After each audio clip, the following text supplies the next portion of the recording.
I live in Greenville, Texas, north of town, just off of Highway 69 North.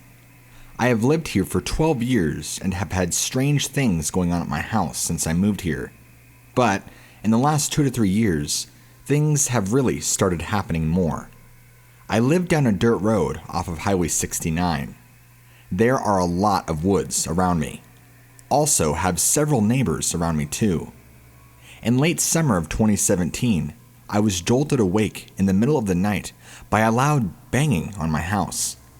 I knew I wasn't dreaming because I shot straight up, and at that exact moment, my 2 little dogs flew off my bed, barking and carrying on. I stumbled into the kitchen, wondering what could be happening, and it was 2:38 a.m. My 2 big dogs outside were not barking, which I thought was odd. To make a long story short, I called the sheriff's department. 2 deputies came out and found nothing. From that moment on, every 2 or 3 months, I have several incidents for a week or 2, and then nothing for another month or 2 or 3, and then things happen again. This past winter, from November of 2019 to February 2020, I have had several things happen. On 3 separate occasions while I have been propped in bed watching TV, I have heard a loud growl outside my bedroom, loud enough to hear over the TV. It was loud and guttural. I have had tapping on the back of my house during the night. It is usually always around the same time of night. In January 2020, I was once again propped up in bed watching TV, and over my TV, I heard something rubbing on the back of my house on the wall where my bathroom is.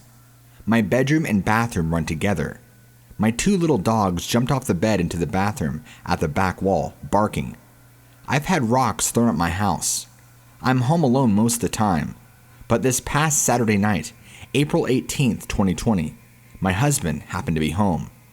Between 11 and 11:30 p.m., my dog started barking and wouldn't stop, so I got up to holler at her to hush. As I got to my bedroom door, my cat was laying in my rocking chair next to my door. I paused to pet her, and about that time, I heard that same loud, guttural growl at my back door.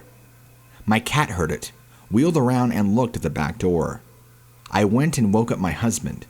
He looked out the back door and saw nothing.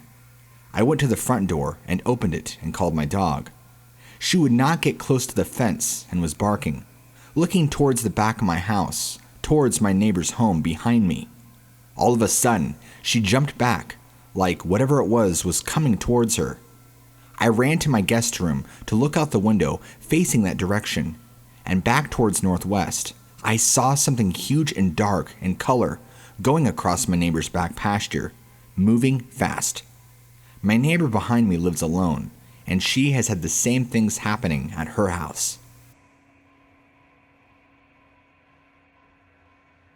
On October 7th, 2017, my wife and myself and our dog went on a late season kayak paddle to the Upper Priest Lake and overnight camping trip at Beaver Creek Campground.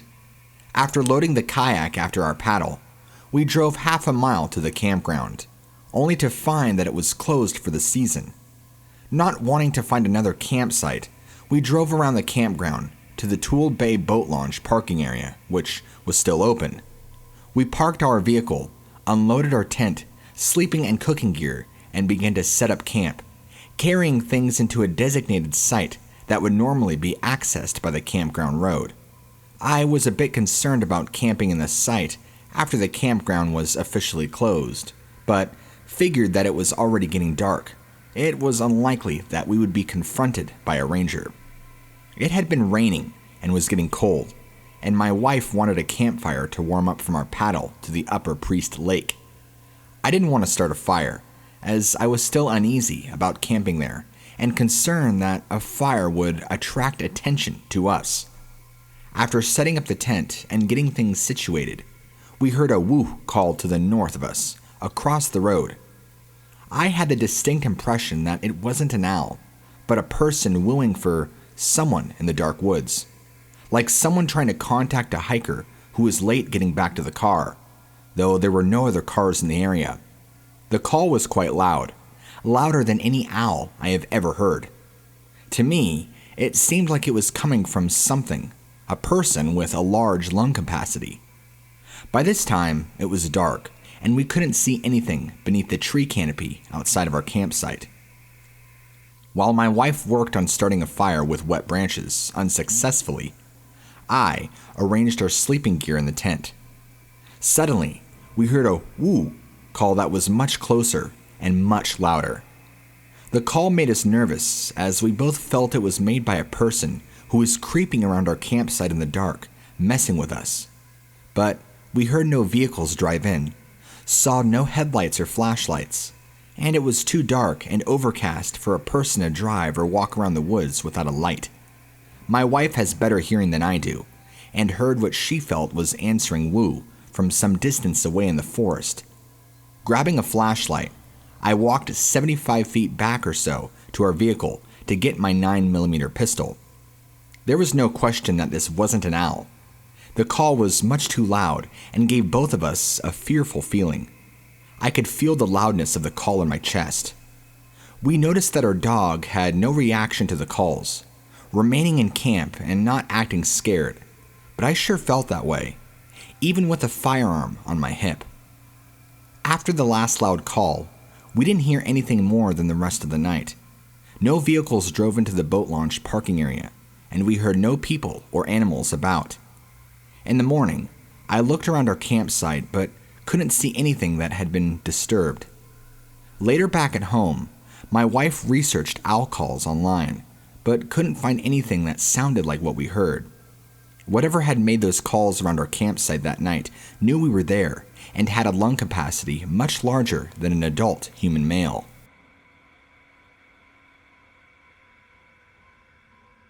It was last year, 2019, around mid-October near the Blue Ridge Parkway. Me and my boyfriend were working for the Roanoke Times, delivering a newspaper when this encounter had happened. We delivered anywhere from midnight to 6 a.m. We were almost done with the route when we went to turn down this dead-end maintenance road, since there was houses at the end that who got the paper. It was around 3:30 to 4 a.m. While my boyfriend was going down the gravel end maintenance road, the headlights caught a glimpse of this thing standing right where the grass met the road. It stood about 7 feet tall, and it took off up the hill. It kinda walked fast, not necessarily ran. It was dark brown and had shaggy hair like fur. It was on 2 feet, and walked like a human with its arms swaying back and forth right below the knees. I screamed out for my boyfriend to stop the car. But by this time, his reaction time kicked in. Whatever it was had already made its way up the hill.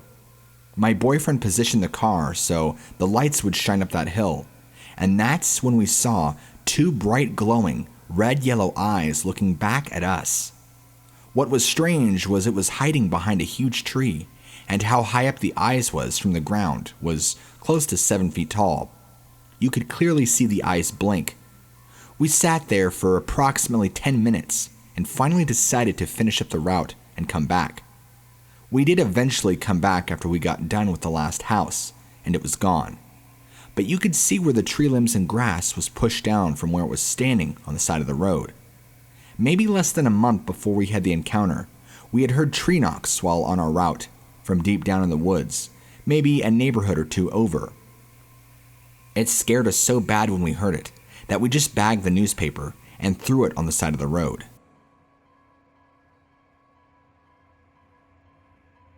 My wife and I were taking an evening drive on Highland Scenic Highway 150 to Cranberry Glades area on Tuesday evening, 9/6/16. We had been stopping at the scenic overlooks, taking pictures, and had just left the Williams River overlook and headed south on 150. There was a stretch of highway that was very straight and a downslope of about 4 to 6%, 1 to 2 miles south of the Williams River overlook. As we were driving, we both noticed something in the weeds between the road edge and the bank leading up to the woods on the west side. At first, I thought it was a deer, when its head and neck stretched up above the weeds. It was about 300 to 400 feet ahead, and while we continued towards it, it spun around, similar to about a face, but with the head dropping and a semi-crouch as it was turning. It jumped up onto the bank, reaching for a branch to aid in pulling itself up. By the time it jumped, we were within 80 to 100 feet of it. By the time we got to where it had been standing, it was nowhere in sight, and we could hear no sounds of running or branches breaking in the piney woods along the road. We both noticed that the weeds at this point and all along the area were even with the hood on a 3 to 4 ton Chevy pickup we were in, making the estimate on the height of the creature about 7.5 feet tall. The creature was a mix of brown and brown gold fur, longer than deer hair but not as long as collie fur. I have never discounted that Sasquatch could be real, but this first-hand experience has removed my doubt. As we left the area, my arms and neck were covered in goose flesh, and we were both speechless for about 10 more minutes.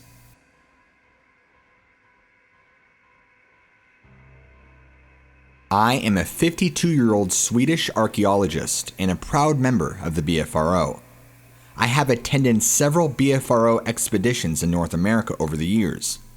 North Florida Expedition 2009, Northern California 2009, British Columbia 2009, Vancouver Island South 2009, and the Olympic Peninsula Expedition, also in 2009. I also attended the expeditions in British Columbia in 2016, 2017, and 2019. The North American conferences that I have taken part of was the Celebration of John Green and Harrison Hot Springs in 2011, the Sasquatch Summit, and the Bigfoot Conference in Kennewick 2017. I have also been walking around alone in the forests of North America, looking for Sasquatch and footprints. In a hotspot area, a forest in northern Florida, I found an old footprint in the sand in February of 2009. In the mountains above Bluff Creek in Northern California, I found a footprint in snow on a mountain road in May 2009. I have pictures of both. I was surprised of how easy it was for me to find footprints of Sasquatch in the U.S.A. I also participated in the conference and expeditions that was organized in Moscow and Siberia in October 2011. I have met eyewitnesses and I have heard many stories from people from U.S., Canada, and Russia. I know that Sasquatches exist, and I proudly stand for that anytime and anywhere. I believe that Sasquatches are bipedal apes, or something more human-like. The future will give us the answer. Anyway, I attended the BFRO 2016 British Columbia expedition that took place on September 8th to the 11th. On Monday, September 12th, the organizer and the rest of the group left the area where we had the expedition and started to drive back to Vancouver. We were 4 men in 2 cars. I was sitting as a passenger in the second car. The sun was shining this day, and the landscape was very beautiful to look at. Being a Swedish tourist, I was looking out through the car windows as much as possible and talking to the driver. After driving for some time, around 3:30 p.m. in the afternoon, we got close to the bridge on Morris Valley Road, Weaver Creek Road, by the 12-kilometer sign. Then I saw movement on the left side of the road.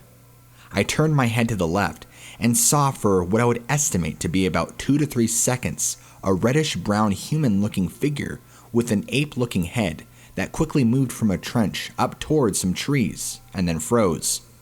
The body was still, but the head was locked to the car, and face, eyes, followed the car as the vehicle moved. I had eye contact with the figure, and the eyes were very mean-looking.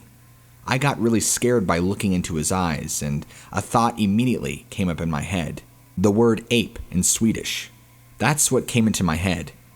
I would call it a reaction based on instinct. The eyes were very frightening, and he really looked like a killer. He looked intelligent, but he also seemed to be aware of the danger of being seen by a human. He was not relaxed. He was worried. The figure that I saw was clearly male. No breasts or broad hips or anything like that. I'm 6'3", and I think that he was just as tall as me easily. He was thin and had no big muscles. He did not look like Patty from Bluff Creek. To me, Patty looks like a bipedal gorilla. I told this to Bob Gimlin when I met him in Kennewick in 2017, and he told me that they come in all sorts of looks and colors, some more ape-like and some more human-looking. The male that I saw looked more like a mixture between an orangutan and a human. He looked like a slender male, around 20 to 35 in human age. He had short reddish-brown hair on his body. For some odd reason that I cannot explain, I did not say anything or do anything. I did nothing. I just froze. I did not even tell the driver or ask him to stop the car. This is very sad because I had the chance of a lifetime. I was well armed. I had 2 cameras in my side pockets, 1 knife, 1 tomahawk, and 1 bottle of bear spray with me. As a Swede in bear, cougar, or wolf country, I have to watch my back. The driver is a tough man and an experienced Canadian hunter. When we got back to Vancouver and offloaded the gear, I told Jason about my sighting, but I felt so stupid for not saying anything while we were there. Jason then told me the BC investigator, Bill Miller, had been investigating a sighting that an Italian man had some years earlier on the other side of the bridge. Today, I am ashamed over this and regretful. I should have said and done something. However, I have read so many reports on this website, and I know that it is normal to react like this. I hope to someday in the future get a second chance. 2 days later on Wednesday, I came back to the place of my sighting in a rented car. I camped at the nearest campsite and spent 2 days walking around at the place of my sighting, looking for that male Sasquatch and footprints. I was really scared when I did this. I saw footprints in the moss on both sides of the road that must have been made by the Sasquatch. They were of my size, even though I doubt so they could have been made by a human. I also saw deer prints in the moss on the other side of the road. I got the impression that he might have been tracking a deer. If I had an experienced tracker, then I would have been able to gather more information. There is a beautiful stream that goes under the bridge, a freshwater stream, and into Harrison Lake. It is a very calm and beautiful place, but it is private property, and there's private property signs all over, so I knew I was trespassing. On the Thursday afternoon, BFRO BC investigator Jason Sackerson came to the place of my sighting, and we walked around and looked for signs. 2017 before the second expedition in the area, and I was back at the place of my sighting with another BFRO BC investigator and told him what I had seen. In the autumn of 2011, I wrote an essay for a university in my country in archaeology. My topic was Sasquatch. I got Swedish University points for that essay, and I tried in that essay to estimate the IQ level of Sasquatch based on what they do, their behavior, and when they are seen by humans. That essay has come up in my mind recently. What level of intelligence does it take for an animal to understand that it is better to only move the head and not the body in order to not be seen, but also to be able to see the human? I was working as an emergency medical responder in the oil field, sitting on site for a gas well workover near the western end of the Red Rock Road. The job was ending due to spring break up and road bans were partially on, preventing the moving of heavy loads during the day. At this time, the partial bans allowed heavy haul from midnight to 7 a.m. My consultant had directed that I be the last personnel to egress. The last lowboy on site was having issues with tie-downs, and that delayed his departure from location until approximately 3:30 a.m. Everyone else had been off site by 1. I held at location for 20 minutes past the last truck's departure, hoping he would stay far enough ahead of my medical unit to avoid it being peppered by rocks and frozen mud chunks, meaning I entered the Red Rock at approximately 4 a.m., heading in an easterly direction. I had been on site since 7 a.m. the previous day and was going into my 21st hour of being awake. Because of this, I was being extra careful to pay attention to both sides of the road, maintaining a speed of about 30 to 40 miles an hour, hoping to give me enough reaction time to brake for wildlife popping onto the road in front of me. There was a fair amount of wildlife in this area: deer, elk, lynx, moose, black bear. and I even encountered a grizzly slowly grazing grass in a ditch by the side of the road in this area in the summer before. My MTC, which is a mobile treatment center, was mounted on the bed of a 2500 Dodge Ram 2004 extended cab. I was keeping the high beams on. The lights were illuminating the entire roadbed, the snow/ice berm, and out another 10 meters both sides of the road. I remember passing the area where the service rig's camp had been set up to the left of the road, thinking it looked pretty empty and deserted. I could make out the area because of the ambient starshine. That, along with last few centimeters of snow on the ground, helped give shape and shadow to the snow berms, stumps, trees, and gravel patches of the parking area of the camp. A few kilometers past the rig campsite, the red rock does a gentle S-curve through a stand of mature timber running along both sides of the road, approximately 500 meters. After this red rock comes out on a flat area where a road, Beaver Road, branched off from the right heading south. From there, a graded left curve dropped in a wide arc at about a 4% grade to cross on a single-lane temporary bridge over a creek. After crossing the bridge, the road swung in an arc to the right, climbing back up out of the creek's floodplain, again at about a 4% grade. I'm pretty short, 5'2", and occasionally, if the grade was steep enough, I would not be able to see the road directly in front of my rig until I started to level out. Because of this, I had slowed to about 20 kilometers an hour.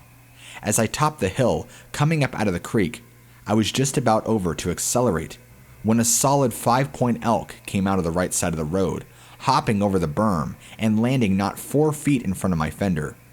Scared the stuffing out of me. Braking hard, I was glad I had slowed down. I then noticed the condition of the elk. He takes about 2 steps, coming to a full stop right in front of my rig. Looking closer at the elk, I can see that he is winded. His nose is up, almost like he is going to bugle. His antlers are laying almost parallel to the line of his back. His tongue is hanging out the side of his mouth, where it is clearly visible to me, and the eye I can see is rolled back. I'm thinking, what the heck? It's not rut. Why would this animal be acting like this? The elk stood there for 3 to 5 seconds, panting, then dropping his head into a normal walking position. He walks off slowly to the left side of the road. My experience with elk and deer and roads has always been, if there's one there are usually more. So before I started forward again, I did a check down both sides of the roads, looking off as far as my headlights allowed, looking for any eyeshine, and that was when I saw it.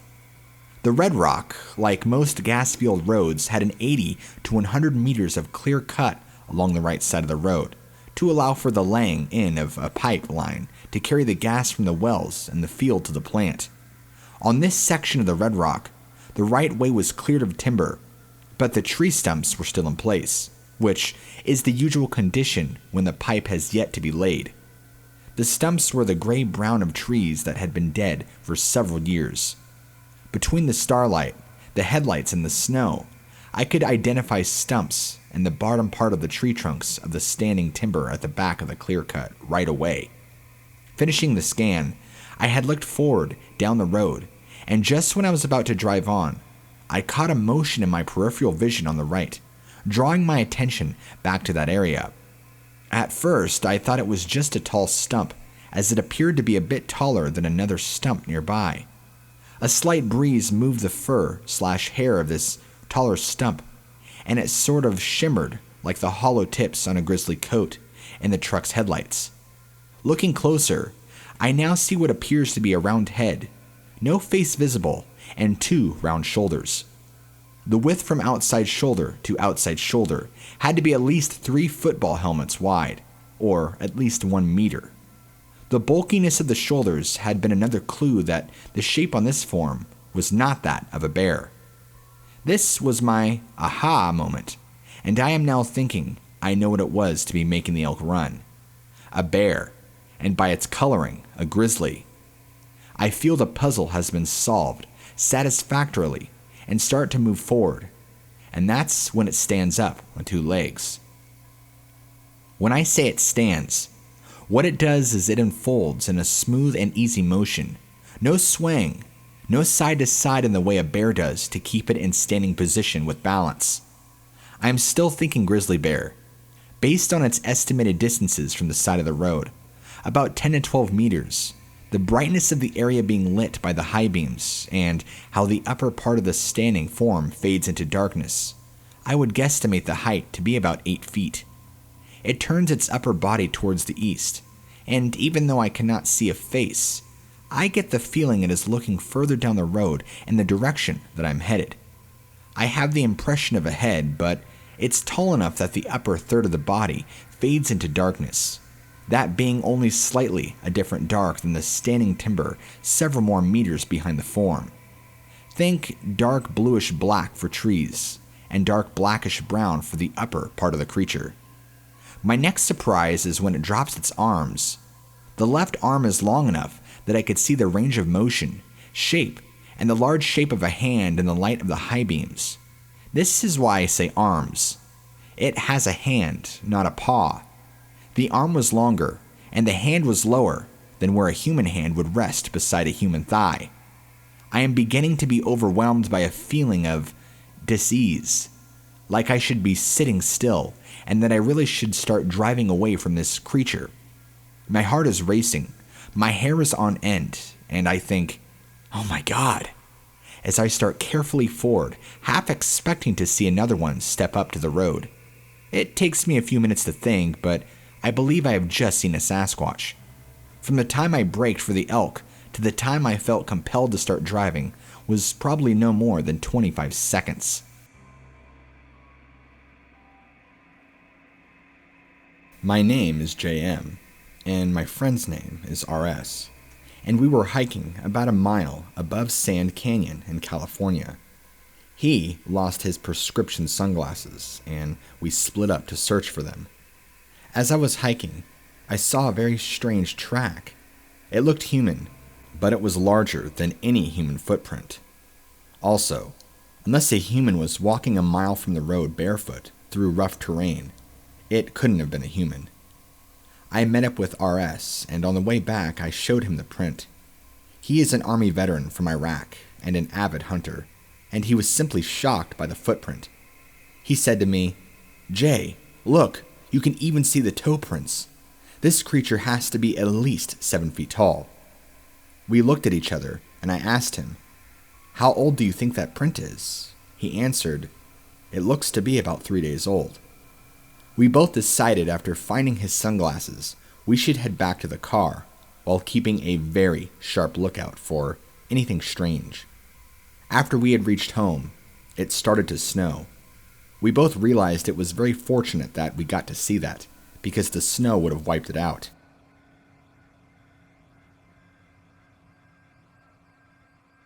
On a day after the snow had fallen, we went hunting up in the Lake Hughes area in California.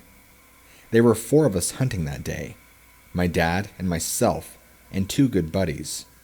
Well, the deer hunting was not that good that day, so one of my buddies said to us, "My wife's uncle is gone from his cabin and won't be back any time soon.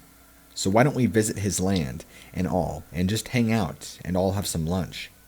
Well, he lives by Lake Hughes Road and close to where we were. We went over there and unlocked the gate as he had a key. We went in there and we had brought some apples for our lunch and all. We had seen some hogs and started feeding them apples. After about an hour and a half of doing this, we heard the horses behind the house or cabin running around and making all kinds of noise. We could not see what was going on, as the house was in the way, but man, were they going nuts. So we all said to each other, "Let's get over there and see what's up."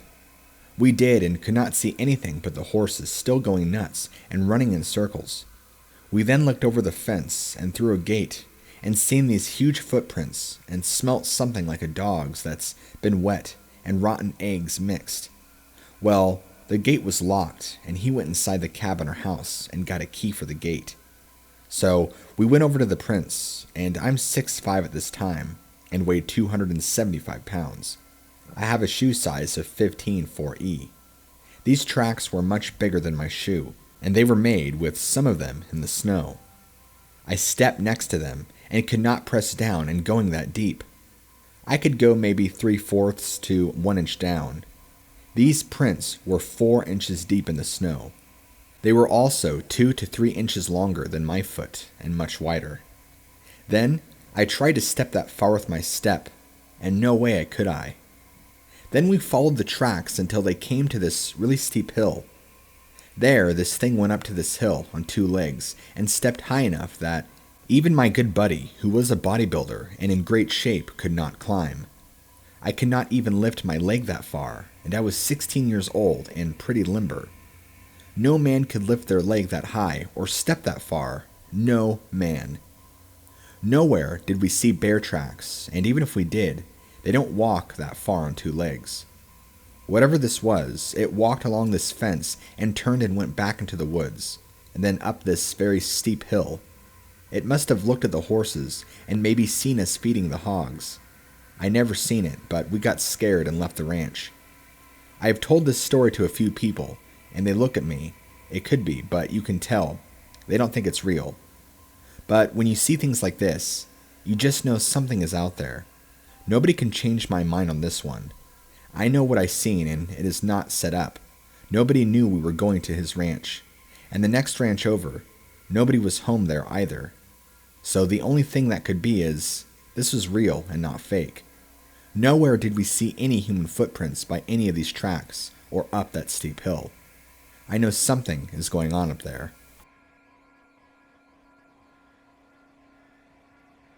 I lived in the high desert of California in Ridgecrest in Kern County from 1980 to 1985. I did a lot of hiking in the Sierra Nevada mountains. I never saw or heard of anything unusual during that time. My mom, sister, and family, and brother, and his family still live there. My 19-year-old son and I were visiting various family members from September 17th to September 27th, 2007, in Ridgecrest, California. My sister took me and my son up to Seibert Family Gold Mine, cabin, and mining equipment on the 24th of September. We had spent about an hour at this location, and we were preparing to leave. My sister was in the porta potty, and my son and I heard this high-pitched scream, like a woman hollering. We yelled back, thinking it was a woman in trouble, but there was no reply. I asked my sister if she had heard it, and she said no. I told her what we had heard, and she told me that she had a horse backed and hiked through this area and had never heard anything that would make that kind of sound. She has lived in this area since 1980. I asked her husband, who's an avid hunter, horseback trail rider, and hiker in these mountains, and he said that he knew of no animal that made a high-pitched scream in this area. My brother-in-law also lived in Ridgecrest, California area all of his life.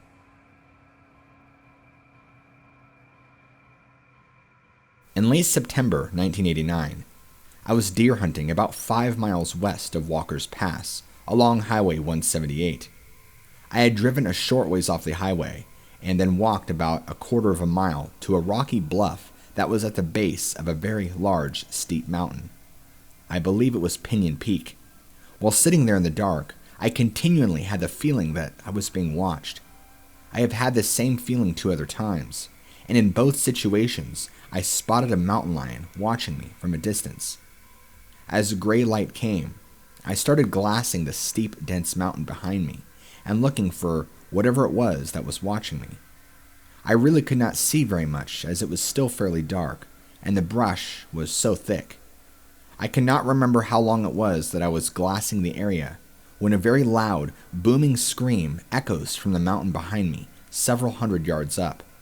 It sounded almost like a terrified woman screaming as loud as she could. At first, I thought that somebody was just playing a hoax on me.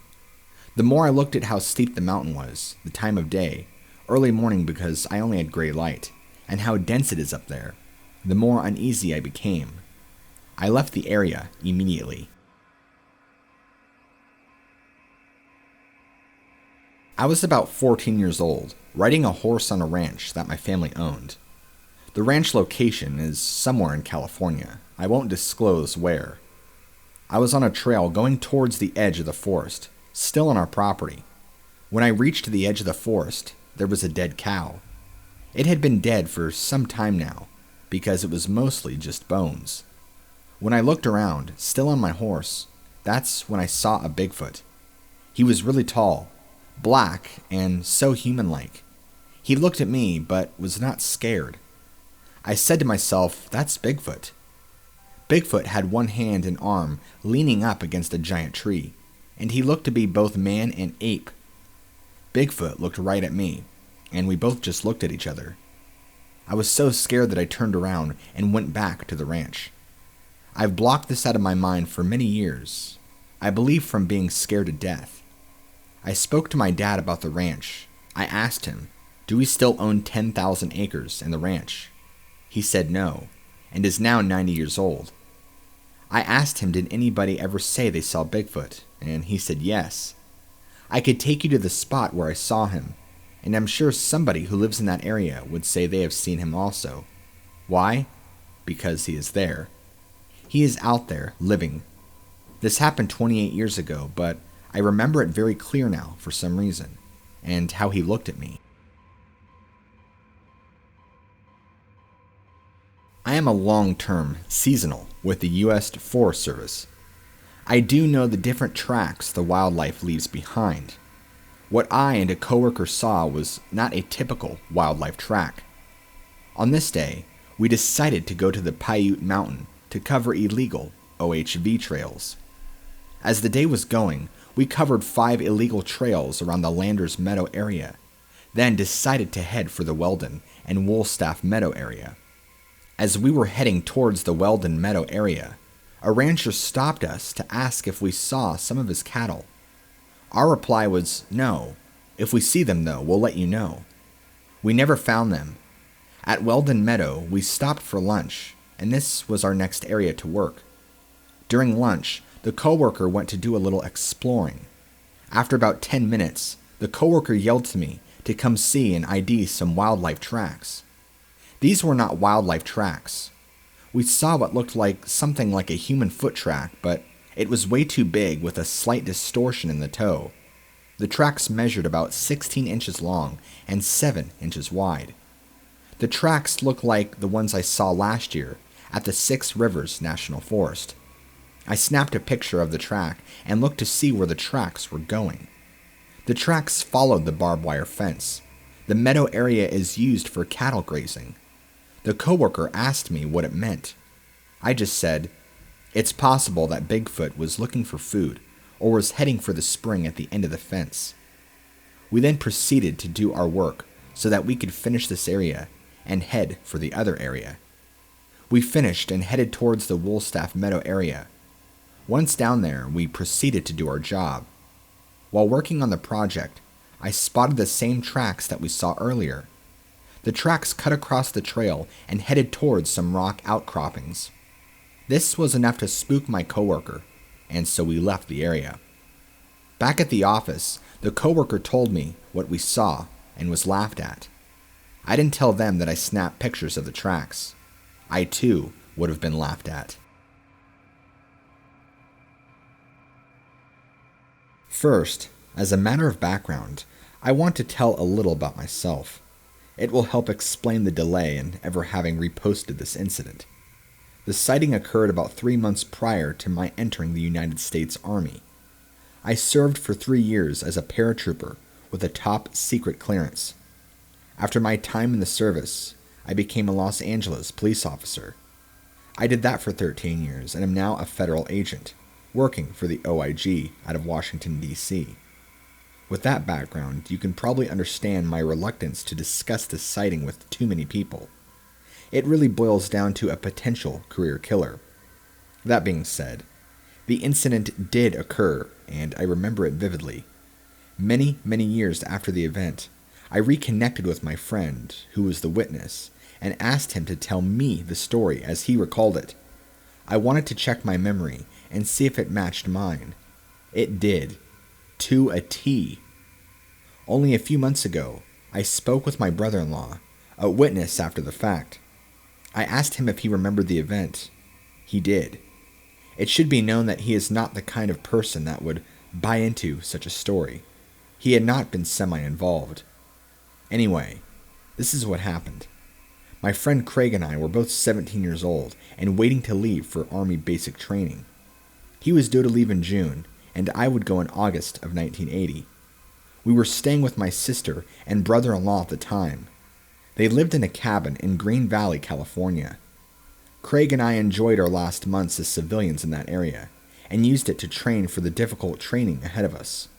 We ran every day along the mountain roads and hiked the hills, trying to get into prime shape. In May, we decided to test ourselves and camp out for a full 7 days. We knew the perfect place for this would be what we called the old campground, because of its isolated surroundings and terrain that would be perfect for climbing and hiking. So, we packed up a week's worth of supplies, and though my sister Cindy and her husband Tom offered to drive us, we decided to act like soldiers and walk to the location. We did this with full packs. My sister and Tom advised us that they would check on us at least every other day, and that they would bring us food and lemonade and such. Tom also offered to provide us with 2 weapons to be used for protection against any strangers that might try to harm us. After all, this was before cell phones, and we would be on our own big time. There was also a heavy rattlesnake threat in that area, so we happily took him up on the offer. Tom met us at an area near the mine shafts later that day and gave us an M1 rifle and a 12-gauge shotgun, ammo for both as well. The dirt trail that leads off the main highway goes very far back into the mountains. In fact, where you traverse it to its end, you would end up on top of what is known as Grass Mountain. Craig and I decided to get about 3 miles in and away from the highway, which was about a mile past what was once an old 1920s campground, and live deep in the bush like soldiers would. We found a great spot, next to a clear running creek, and set up our tent in the clearing that was there. This clearing was completely surrounded by thick woods. Then, night fell. As we laid in our tents, talking by the light of flashlights, we both heard the very loud snap of deadfall in the woods behind the tent. We sat up, frozen and listening.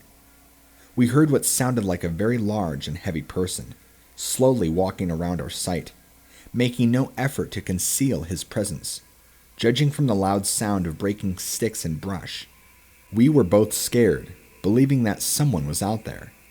We exited the tent, Craig with the shotgun, and me with the M1. I started yelling very loud, "Hey, we know you are there. We have guns and we'll shoot." Again, we heard the sound of somebody walking slowly, but methodically, around from our left to right. We shined our lights in the direction, but could not see anything but the trees and brush. We talked amongst ourselves, wondering if it could be a bear or something, but we decided that it was a person and not an animal. After much yelling and warning that we would shoot, I decided to fire a few rounds in the direction of the noise. How crazy that sounds now, and I did just that. I fired about 3 rounds into the trees, and the sound was unbelievable. The weapon blasted, and the sound echoed into the night, roaring into the canyons and fading off into the night air. We stood in silence. To our utter disbelief and eventual horror, whatever it was began to move again, still left to right, in a circle around us. What we both thought and discussed later was that no animal would have stuck around after the horrific noise of the M1. Most normal people would have not stuck around either. Whoever or whatever was out there not only stuck around, but appeared from the casual sound of the slow walking to be less than concerned about our weapons. We made a decision to vacate the area post-haste. Grabbing our coats, we climbed the embankment up the dirt road, carrying our weapons. We ran the entire way, about 3 miles, more or less, back to the main highway. We spent a very long night, curled up in a concrete drainage ditch, waiting for the sun to rise. Every hour or so, a lone truck would come by, and the sound of that brought us comfort. Again, it was a long night. The next day, we hiked back to the site, expecting to find our tent and all of our supplies missing. To our surprise, everything was as we had left it. Nothing was out of place. We gathered our things and hiked back to the open area of the old campground. We decided to not sleep in the tent because it limited our vision, and instead laid our sleeping bags out in an open area above the creek. After a day of climbing cliffs and cooking and such, night fell again. That night, just as the sun set and darkness was beginning to fall, Craig and I were walking in the direction of the main road. We were looking for rattlesnakes because we had shot one earlier on the dirt road in the same area. As we walked side by side with me on the left, both holding weapons, we saw it. Standing just on the dirt road, facing us, was a Bigfoot. There can be no doubt at all about what it was. We could see it very clearly. He was about 8 or 9 feet tall and stood with his left shoulder even with the edge of the trail. He was covered with dark hair and had long arms. We did not smell anything unusual, as I have since read about other sightings. The strange thing about him was the absolute indifference in his expression. He did not look threatening. He did not look scared. He just stood there looking at us, almost bored. I instinctively brought my right hand up against Craig's chest, and we both stopped dead in our tracks. We never took our eyes off the Bigfoot as we spoke. I said, "Do you see that? Are we seeing this?" And Craig just said, "What do we do? What should we do?" We both started to walk backwards as we spoke, very slowly and involuntarily. The Bigfoot just looked at us for a few moments. Then, I will never forget the detail of this. He just slowly and very casually turned to his left and began to walk into the forest. When he did that, Craig and I stopped and started talking over each other. "Do we shoot it? Should we shoot it? What do we do? Do you want to follow it?" As we talked, we heard a sound that we both immediately recognized from the prior night. The sound of the Bigfoot slowly walking deeper into the woods, breaking deadfall, twigs and branches as he went. We never did fire a shot or follow him. We stayed up late and slept in shifts at the campground and did not hear from the Bigfoot again. The next day, Tom came up with food and supplies. We ran to him and told him the details of what had happened. It was very clear by his expression that he did not believe us. We took him to the exact spot where we saw the Bigfoot, and we discovered a trail of giant footprints leading from the trail into the woods. Tom smiled and told us that we did a good job making them. We were so frustrated and begged Tom to follow the tracks with us. We all followed them, and they went into and across the creek. On the other side, we found a large red anthill with a footprint right on top of it. I asked Tom, how could we have done that? He just shook his head and smiled. We followed the tracks to a point where 2 large hills formed a valley that sloped upwards into the mountain. The ground turned rocky, and the prints stopped. That is what happened. I have lived with this memory for many years. I am now 45 years old and am less concerned about what people think of me in terms of this incident. It is a fact, and because of it, I know for sure that Bigfoot lives, or at least once lived, in the area of Green Valley, California.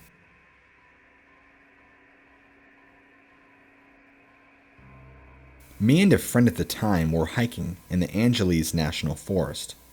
My friend was just out of boot camp, U.S.A, and we started hiking as often as time would allow. We were hiking down a small stream bed that went downhill. The stream was all dried up, and it was mostly rock hopping until we got to the bottom of the hill. At one point, there is a small section off to the side that is just dirt and makes for a much easier walk down to the bottom. When we got to the bottom, we hiked a bit more, but as the sun started to go down, we headed back up the same hill, creek bed. I followed my own boot tracks back up as I was tired of rock hopping. While going up, the smell in the air was horrible, like rotten eggs or portable toilet. I then noticed on one of my tracks laid a dead ground squirrel right over my boot track. I pointed this out to my friend, and as soon as I did this, a loud banging over a short hillside was heard. It was coming from about 35 to 50 yards away from us. It sounded as if a large log being hit against a tree. I looked at where the noise was coming from and noticed the tops of the trees were swaying back and forth. All this time of the swaying of the trees, the pounding on them could be heard. Then the pounding stopped, and a loud groan and scream were heard from the same area as the pounding of the trees. I have never heard anything like it. I've heard mountain lion, black bear. This was nothing like that, and it was very, very loud, to the point it was damn scary. My friend asked if we should look over the small hillside to see what was making the noise. I told him no way, and he agreed. When we started walking away, the banging and screaming would stop. But as soon as we stopped, it would proceed with the groan and screaming, and the trees would start swaying again. We finally got out of there, and my friend did not want to talk about what happened.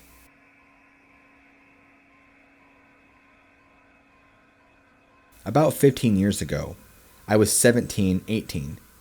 I went on a hike with a friend, trying to reach Smith Mountain, on the edge of San Gabriel Wilderness. We made it to the saddle, where the trail goes downhill into the wilderness, and where we were supposed to leave the trail and go south up the mountain, and decided we didn't feel like going any further. I'm assuming we rested for a while, and I remember just talking and hanging out. As we were getting up and ready to go, we heard a strange noise coming from the bushes nearby. We stopped talking and listened, and it was a very loud, very low sort of growl, snuffling sound. My first thought was that it was probably a bear, but that ultimately I had no idea what it was, and it sounded like it was growling at us. The bushes along the trail were so very high, such so that we couldn't even see through them. It scared the hell out of us, and we quickly hoofed it back down the trail. I'm not sure if we ever spoke about it again, except to maybe say I wonder what it was, that was scary, etc. But afterwards, I actually looked through the field guides, trying to figure out what was making the noise. I knew that bears, mountain lions, and bobcats are relatively prevalent in that part of San Gabriel Mountains, so I assumed it was probably one of those. But after looking around at other sightings near that area, I'm beginning to wonder. In retrospect, it sounded a bit ape-like, very low-pitched, so that we almost couldn't hear it at all, and had to ask each other, "Do you hear that?" Take it as you must. I just think it's an interesting in the context of the other sightings to the area. I only wish I could remember any more details and that we had the cojones to hang around longer and check it out further. My girlfriend, who later became my wife, and I were traveling on a rural road, Panama Road, that connects the outskirts of Bakersfield, California, to Lamont, California, just a small town 14 miles outside of Bakersfield. This area is surrounded by agricultural fields, mostly grape vineyards. I was traveling at approximately 55 miles an hour. That was pushing it for my '65 Mustang at the time. As we talked, we both saw something walking very fast, almost a slow jog, across the roadway. I slowed down without slamming on the brakes so as to not lose control and try to figure out what we were seeing. We saw its right side and back as it ran into the field. The head to the shoulders was slouched, could not see a neck. It was approximately 6 feet tall, long arms and thick legs. It never looked at us as it crossed. It was extremely dark, almost shadowy, but very much real. Appeared to be very hairy. As we passed it, it never looked back. I quickly stopped and began a U-turn, at which time my girlfriend yelled at me, asking what the hell I was doing. She knew what I was about to do. I drove back to the location to where it ran into the field, and I hit my bright lights. Did not see anything. My girlfriend was yelling at me to get going, so I did. I returned to the area the following day, but it had rained and I could not locate any footprints. It was too muddy. My wife will only discuss it if I bring it up. Aside from that, she never talks about it. To this day, I have no idea what we saw. I know that it was not human as we know it, yet I cannot say that it was a complete animal either. I still drive by there once in a while and wonder what it was that we saw that night.